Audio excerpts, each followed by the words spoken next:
So, welcome to the Experience Podcast. People call me Dennis, and I am really excited and grateful to be here today with my brother Neal and Jonas. Go ahead and introduce yourselves, and we'll just go with it. Go ahead, Jonas. My name is Jonas Yoder. Um, that's my name, but I would tell people I'm a son of God and an ambassador of heaven. So, yeah, Welcome, Jonas. I'm honored to be on here. Yeah, it's a pleasure having you, and the pleasure specifically is the already how you've identified yourself. That is a pleasure to receive that. Amen. My name is Neal, and Neal is an identity that's not who I am. Who I am is a child of God the Father, and I'm a multi-dimensional, infinite being that's expressing through a human body. And when people say the name Neal, I just happen to answer to that. And uh, Jonas, you had initially, before we got on this, we had conversation, and you had thought that the start time was earlier, and because of that you're out in the woods right now. Yep. Is this a common thing for you to be in nature? Yes, I love spending time with God in nature. Just does something, it relaxes me, and yeah, just time to get away from everybody and everything.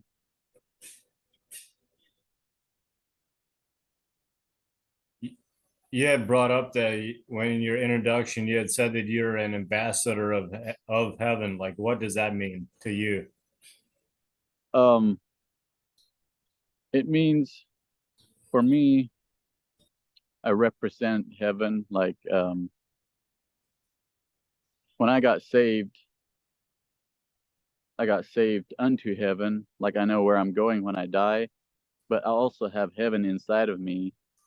So I speak words of truth, words of hope, words of love. And yeah, the old nature, the old Jonas is no more. So I'm basically, in God's eyes, pure and holy and without fault. So yeah, I like this hat, for instance, says Jesus loves you, and you shall know the truth, and the truth shall set you free. So I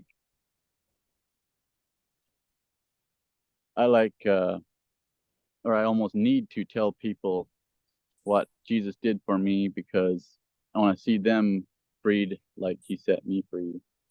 Free from myself, free from fear, free from just a lot of things.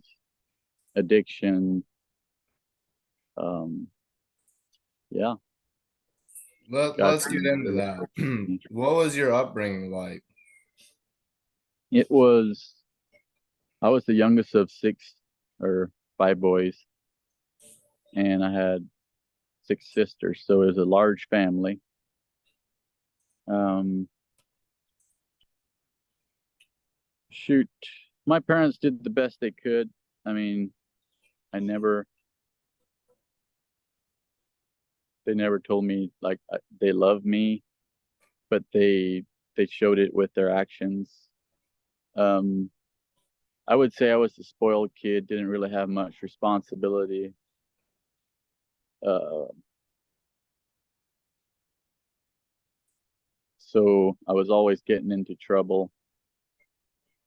But yeah, I had some abuse when I was like 8 or 9, I think. So that was kind of, I always felt like I didn't fit in with anybody else. Nobody understood me. Was it verbal abuse, or was it physical abuse, or what was it specifically? Sexual abuse. Sexual abuse. Mhm. Wow. Do you want to talk more about it, or are you kind of like you don't really want to talk about it? Well, I have talked to people about it, but I don't really necessarily think it's necessary to put it on a YouTube video. Yes. Sure. So you have this upbringing, you experience, so sexual abuse happens when you're like 8 or 9, correct? Yeah. Yep. And then you create this belief that you just don't fit in, and you're, Hmm. I don't know, that you're not good enough, or Right. and then so what happens after that? Um, I was kind of a loner, like in my teen years.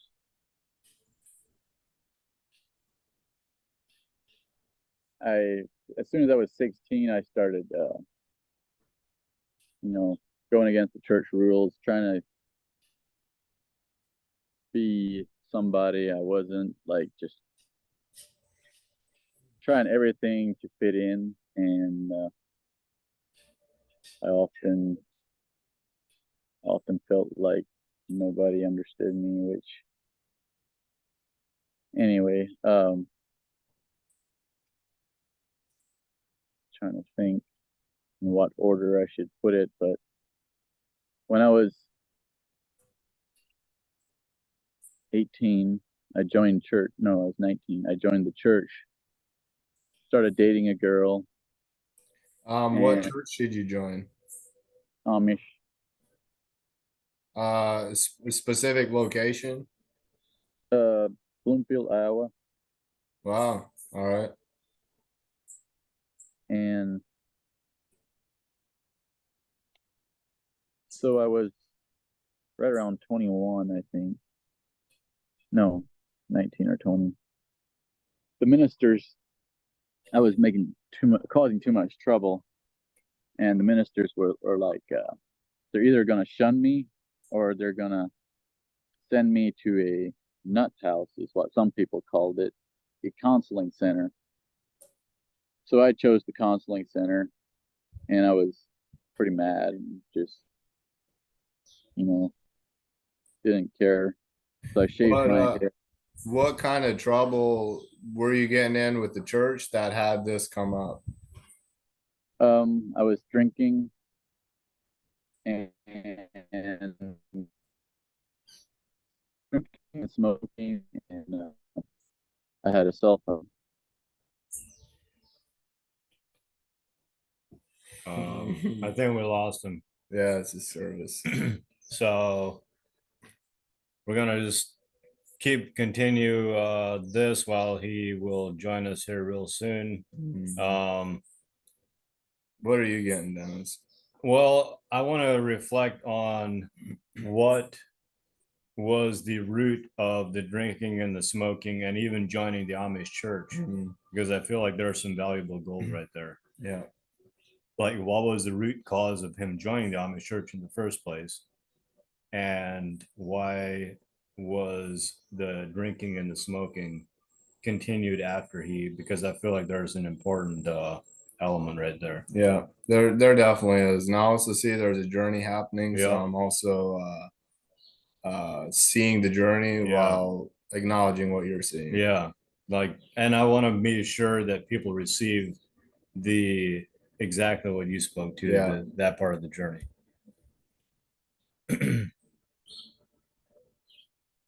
Hey, he's Sorry, back. I got a Hey. I got Yeah. a call and I happened to hit the wrong button. Oh, perfect. Anyway, yeah, I was talking about trouble. Yes, drinking and smoking in the church, and how that's what basically caused this thing of either to shun you or to have you go to like a counseling thing, and you chose the counseling thing. Yeah. Do you at that time, did you think that it was just was it injustice what the church requested of you, or do you think your actions were being detrimental and that what they were requesting was actually justified? Well, I was going against the rules pretty hard and often, like just I think they justified it. I mean, I think it was okay for them to request that, for me to choose something different than from what I was doing. Like, it wasn't working. So yeah, they were justified.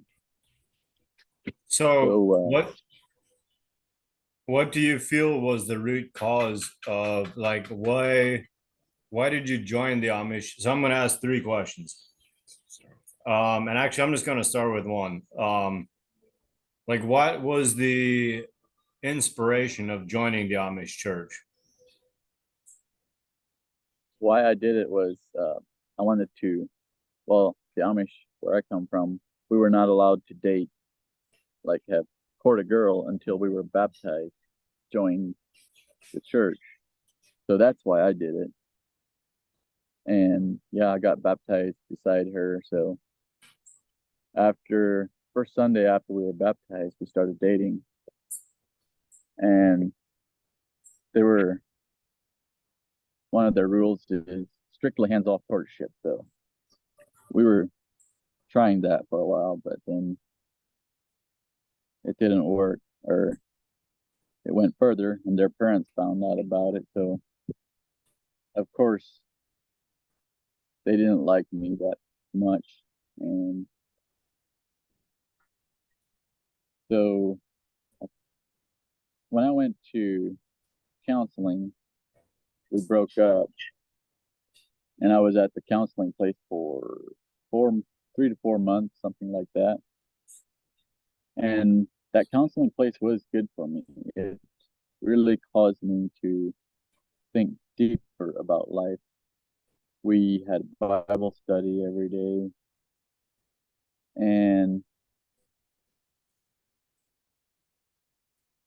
coming back home again, I lost that connection with God. The little connection I had with God, I knew He was for me, not against me. But yeah, it's just back to the youth, the influence I was under with every Sunday, drinking. Well, I was actually not even drinking that much on weekends. I was more drinking by myself, just trying to cover up the hurt. And my parents found my forbidden items like cell phones and stuff like that. So I was always in trouble. I never was allowed to have communion with the rest of the church, communion or foot washing, or so. Then the last half year before I left the Amish, I was shunned, and I did not have much contact with other people besides going to church. Everybody was just yeah, like, oh, he's bad, like we can't have anything to do with him. So Obviously. were you guys ever shunned? No. Never joined the Amish church. It's interesting because I'm looking at you and I see a black sheep with a white hat. Yes, sir. That's right. I love it. Like it's it's crazy to me that this what you're describing is a hive mind mentality, and it it is super primal in our, not just in our bodies but from our ancestry. um because in a, if you imagine a village, like that village is, it's your, that's how you thrive. You thrive in community, you thrive in being in connection and Right. being cooperative and working together. And in the old days, if you get kicked out of that village, you're now in the wilderness by yourself. Um, so Mm-hmm. even though we logically know this, when we experience it in real life, it's a whole it is deep in us how that affects us. And so I'm acknowledging you for navigating that, because I haven't navigated that. I can only speak to it from the outside looking in, but you're speaking to it from the inside going through it. So Mm. badass. Yeah. Yeah, feel free to ask me questions. I'm just kind of like skimming through. There's a lot more details, but yeah, I left the Amish What and what were the feelings that came up like when you got shunned and you weren't able to have communion with the community? Like what kind of feelings and emotions did that bring up? Like, and actually I have another question after that is, have you mentioned something earlier about your parents not telling them you that they loved you. Uh were like, was your childhood like, did your parents feel their feelings growing up? no, I just recently asked my dad if he had a good relationship with his dad. He said no, and it's just passed down from generation to generation. We don't, like, for us men, we never, even with my brothers, we never said anything deeper besides like what was happening around us. We didn't sit down and talk about spiritual things, about God. So it's hard for me still to do this,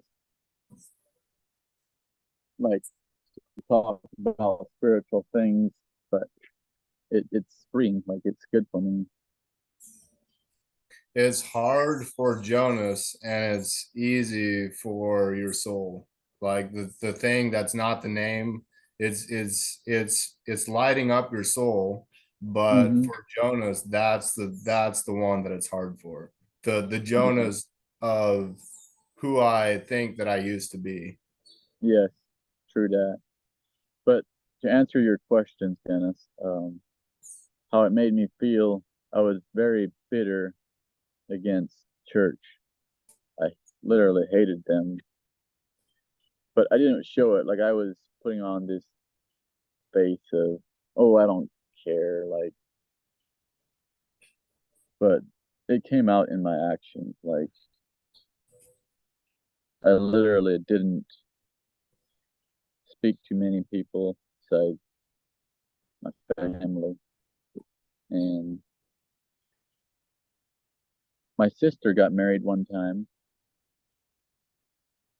and the only time. But anyway, she wanted me to be her best man. Like the Amish call it Neva, but since I was shunned, I couldn't do that. So my dad was like, he'll be shunned so I can partake in the wedding. Your Like dad he was volunteered that. basically, yeah, he was Wow. basically volunteering to take my place. But I Wow. said, no, that's not going to work. So all day I was just outside looking in, like, um, yeah. So anyway, after 6 months of being shunned, I decided to leave. A good friend of mine came and picked me up. So I told my parents I'm going Mennonite because I didn't want to hurt them too much. Like going totally English, they would have just thought that I'm totally lost now. So I never did join the Mennonite church, but I lived a very wild life, partying, sleeping around, and Did you getting grow up high. in Iowa? We moved from Wisconsin in 2011, so it was a little culture change. Like we were allowed more materialistic stuff after we moved to Iowa. So yeah. So then at some point something shifted. Like you're in this muck of people not even acknowledging, they're acknowledging you, but from a space of judgment, Yeah. literally. And so at some point you navigated this judgment, and I'm assuming that you are in a better place of navigating that now than you were at the time. And I'm curious what got you from there, from like partying, from drinking a lot, from having all this anger. Like when did a shift happen where you're like, wow, something's different now? Um, I started seeing a YouTube preacher, evangelist. His name is Todd White. I just watched some of his videos and I was like, wow, there's a whole nother world out there that I'm not aware of. Like he talked about the spirit, the sevenfold spirit of God, like spirit of wisdom, the spirit of knowledge. Um, there are seven. I'm trying to think. So I just started exploring, like reading up on. I started reading the Bible, and I started to try to improve myself. Just I was tired. I was just sick and tired of being sick and tired, I guess. Yeah. And you said 6 months you left after being with the church for 6 months. No, I was with the church for more like 2 to 3 years. Yeah, Okay. And at what age did you leave? 20, 20. Okay. And you're what age now? 28. 28. Wow. Okay. Yep. So from what point of leaving the Amish and like leaving did you find Jesus Christ? Uh, I'd say I'm 3 years knowing I belong to God, knowing that I can always go to God. But for a long time, I didn't have the right picture of God. I thought Jesus was just the man that he died for me, but since I'm not living right, he doesn't love me. And but after coming to the grips that Jesus' love is unconditional, it kind of switched. Like I still would sin for seasons, like willfully sin, but I wouldn't stay in that because it just didn't satisfy anything. So I learned how to fully trust God, and it's still a process, but it's becoming easier and easier because the love he has, I can feel it more and more, and it's getting rid of fear. It's getting rid of anxiety. It's getting rid of a lot of stuff that just we humans carry unnecessarily from past hurts, whatever it may be. Yeah, most of humanity is emotionally constipated. They're full of shit, and it's time to take a shit. And they're Mhm. hurting inside because they've got so much shit inside that's anxiety and anger, and it's all these things from like how Yes. we've been brought up and our programming. And from when we're full of shit, we take actions trying to get love. We think love's outside of us. So we try and do things for love. We're like, oh, if we do this for that person, then that person's going to give me attention. So then I'm going to get love because I think that attention is love. But attention's Oh actually yeah. not love. And when we actually receive grace, when we actually receive Jesus, when we realize we don't need to do anything for love, like that love's Mhm. already freely available, but we're focused on shit because we're full of it. It's like, how do we focus on anything else? Because what's outside of us is only outside of us because it's inside of us. Like we don't see the world as it actually is. We see the world as we are. And when we change who we are, what we see outside of us naturally changes.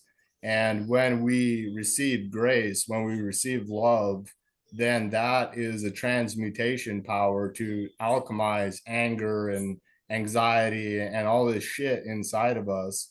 That then once that stuff is alchemized, we don't need to do anything for love. We just are love, and then our outside reality is reflecting love back to us. And what that is describing is coming from your full abundance. It's coming from your perfection. It's coming from your whole and completeness. And you're not whole and complete because you're done. It's not like your life is like done. Like you're complete and not finished. Like I'm complete in this moment, Right. and there's still a journey that I'm embarking on. But I don't need to do anything for love. I know it's fully available. And when I focus on love, I just naturally receive it. And I like that. that's coming from the kingdom of God that's already inside of all of us. And what most people are doing is they think the kingdom of God, they forget that it's inside of us the whole time. So we start looking outside of us and trying to get the kingdom from outside. And then you never get it because it's not out there, it's in here. And when you Yes. receive it in here, it actually does appear out there, but you got to go inside first. It's an inside job. Mhm. I like that. You nailed it. Yep. I'm not very smart when it comes to like remembering things about what I read or but my heart for people is just the more I get to know Jesus, the more I love people. And it's I think like God gave me a small mind but a big heart. That's actually a really good thing, Jonas, because for 28 years, actually 35 years, I lived in my head. And I'm telling you, it's a fucking prison. It is um, Describe it. Tell us about well, it. when I lived in my mind, like there was anger, resentment, judgment, um, like fucking full on hell. The mind is a place for, and then um, after the journey of going from the head to the heart, like that's when I started feeling for the first time ever. And now it's like, Hmm. wow, I'm like, how does it get any better than this? Well, I'll tell Right. you one way is we go down the road and we pick up mangoes and you jump around with joy because there's manna literally falling from heaven. Yes. So you guys Uh, you're pretty big into uh how do you call it? Watching what you eat or treat your body right. Treat your Um, body right I'm and gonna your speak body for will treat you right. um Ask the question again. Like you really take care of your body, mind, and spirit, right? Yes. I think you can't take care of one without taking care of the others. Mm-hmm. I think if you leave out the soul or the spirit, then the body is detrimentally affected because of it, because it shows Yeah. up as dis-ease in the body. Anger turned inwards causes cancer. Uh, Right so on. so when we take care of the physical body, we're also improving the mental and spiritual bodies at the same time. It's we humans like to segregate and separate and put things into categories and put labels on things, and that's incomplete perspective. And the truth is oneness. We're all one. The truth is, and this is the truth according to God's original intent. Like the truth is perfection. And then we create problems. And we create problems by seeing things as separation. And my point is that when you focus on the mental, or you focus on the spiritual, or you focus on the physical, it's affecting the other two. All right. Yeah, I feel the same way. I've heard that before. Anger causes cancer, and unforgiveness too. Like, yeah, yeah. I think we're at about a half hour. We may already be over. So I'm checking in where you're at, Jonas. Do you want to keep going until 3:20, or do you feel complete right now, and do you want to wrap it up? Yeah, I think we'll wrap it up. My mind's not the sharpest right now, but I've been fasting for a few days, so I Yes. wish we could have recorded it like a different time, but I'm okay with this. We can do it again. That's a beautiful thing. I got all the time in the world, so All right, maybe we could do it in like a week or so, or how does your schedule look? I'm open. Is I need to look at that. I don't want to like set something in stone right now. I want to leave it open ended, and Yeah. we'll communicate after this podcast. I And Okay. I do have one more question for you, Jonas. And I know I don't know you very well. I don't know. I have no idea how long you've been connected with Neal. But I do want to invite you in 2 weeks, May 9th. We have an event down here in Costa Rica called the Remember Experience. And this is your invitation to come. Okay. Um, I if don't have a that's, passport, so oh, okay. anyway, thank you. You're welcome. yeah. Thank you, Jonas, for being here. A 3-day fast is a serious thing. Um, Yes. I occasionally do 5-day fasts. They're total resets for exactly what we were just communicating about, for the mental, the spiritual, and the physical body. And Mm-hmm. I acknowledge you for you're saying, hey, my mind's not that sharp, but what when your mind's not that sharp, you're a clear channel.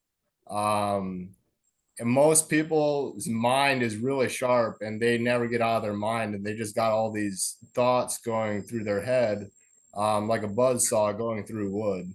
And Okay. those people with all those thoughts, they with thoughts, if you're focused on thoughts, it's taking away from focusing on peace, which is Right. available through silence and being present. And so really thank you, Jonas, for joining from the exact place where you're located. Like you didn't need to change anything or be anything or Mm. act any certain way. You came as you are, as your authentic self. Thank you for being you. who you are makes a difference. The world is a much better place because you exist. And I'm infinitely grateful for this conversation, and I'm complete. And is there anything else you want to speak to? No, I'm good. Thank you though. You're welcome.